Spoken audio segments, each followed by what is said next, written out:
Hello, my class. Today we'll be reading Chapter 16 of Island of the Blue Dolphins.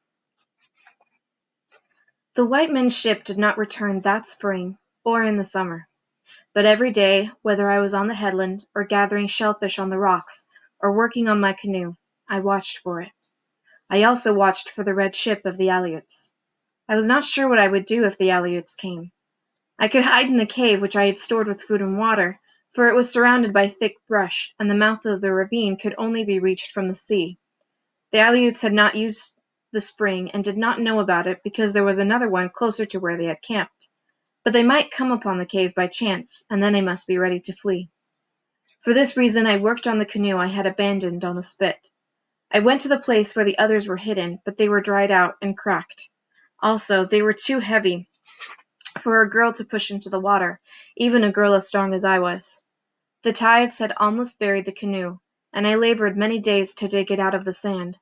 Since the weather was warm, I did not go back and forth to my house on the headland, but cooked my meals on the sandspit, and at night slept in the canoe, which saved much time. Even this canoe was too big for me to pull easily in and out of the water, so I set about making it smaller. I did this by loosening all the planks, by cutting the sinews, and heating the pitch that bound them together. I then shaped these planks to half their length, using sharp knives made from a black stone, which is to be found at one place of the island, and bound them back together with fresh pitch and sinews. The canoe, when I had finished, was not so beautiful as it had been before, but I could now lift one end of it and drag it through the waves. All the time I was working on the canoe, which was most of that summer, Rontu was with me. He was either sleeping in the shade of the canoe, or running up and down the sandspit chasing the pelicans that roost there in great numbers, because there are numerous fish nearby. He never caught any of the birds, yet he would keep trying until his tongue hung out of his mouth. He had learned his name quickly, and many words that meant something to him. Zalwit, for example, which is our word for pelican, and Nyap, which means fish. I talked to him often, using these words and others, and many that he did not understand, just as though I were talking to one of my people. "Rontu," I would say after he had stolen a special fish I had speared for my supper, "tell me why it is that you are such a handsome dog and yet such a thief." He would put his head on one side and then the other, although he knew only two of the words, and looked at me. Or I would say, "It is a beautiful day. I have never seen the ocean so calm, and the sky looks like a blue shell. How long do you think these days will last?" Rontu would look up at me just the same, though he understood none of the words, acting as if he did. Because of this I was not lonely. I did not know how lonely I had been until I had Rontu to talk to. When the canoe was finished and the pitch had dried, I wanted to find out how it went through the water and if the planks leaked, so we set off on a long voyage around the island. The voyage took all of one day, from dawn until night. There are many sea caves on the island of the Blue Dolphins, and some of them are large and go far back into the cliffs. One of these was near the headland where my house stood. The opening was narrow, not much wider than the canoe, but once we were inside, it spread out and was larger than my place on the headland. The walls were black and smooth, and slanted far up over my head. The water was almost as black, except where light came through the opening. Here it was a gold color, and you could see fish swimming around. They were different from the fish on the reefs, having larger eyes and fins that drifted out from their bodies like kelp. This place opened into another, which was smaller, and so dark I could see nothing.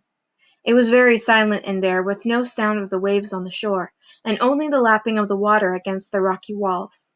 I thought of the god Tamayowit, who had become angry at Mukat, and gone down, down into another world, and I wondered if it were not to such a place as this that he had gone.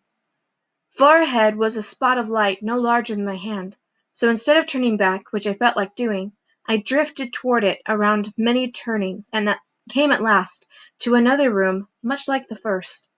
Along one side was a wide shelf of rock, which ran out to the sea through a narrow opening. The tide was full, and yet the shelf was out of the water.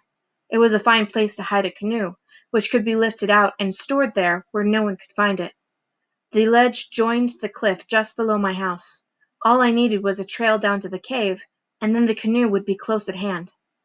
We have made a great discovery," I said to Rontu. Rontu did not hear me. He was watching a devilfish just beyond the opening of the cave. This fish has a small head with eyes that bulge and many arms. All day, Rontu had been barking at the cormorants, the gulls, the seals, at everything that moved. Now he was quiet, watching the black thing in the water. I let the canoe drift along and knelt down out of sight until I could pick up my spear. The devilfish was in front of us, swimming slowly near the surface, moving all his arms at once. Large devilfish are dangerous if you are in the sea, for their arms are as long as a man and they can quickly wrap them around you. They also have a big mouth and a sharp beak where their arms join their head. This one was the largest I had ever seen. Since Rontu was standing in front of me and I could not put the canoe into a better position, I had to lean out to use the spear. As I did so, the devilfish saw my movement and let loose in the water a black cloud of liquid, which instantly hid him from view. I knew that the devilfish would not be in the center of this cloud, that he had left it behind. I therefore did not aim my spear at it, but picked up the paddle and waited until he appeared. He was now twice the length of the canoe from me, and though I paddled fast, I could not overtake him. "Rontu," I said, for he was watching the black cloud in the water, "you have much to learn about the devilfish." Rontu did not look at me or bark. He put his head to one side, and then the other, still puzzled, more so than when the cloud disappeared, and nothing was left except clear water. Devilfish is the best food in the seas. The flesh is white and tender and very sweet, but they are difficult to catch without a special kind of spear, which I now decided to make during the winter, when I would have much time. I took the canoe to Coral Cove, not far from the cave, and pulled it up on the shore out of reach of the winter storms. There it would be safe until spring, when I would hide it in the cave that Rontu and I had found.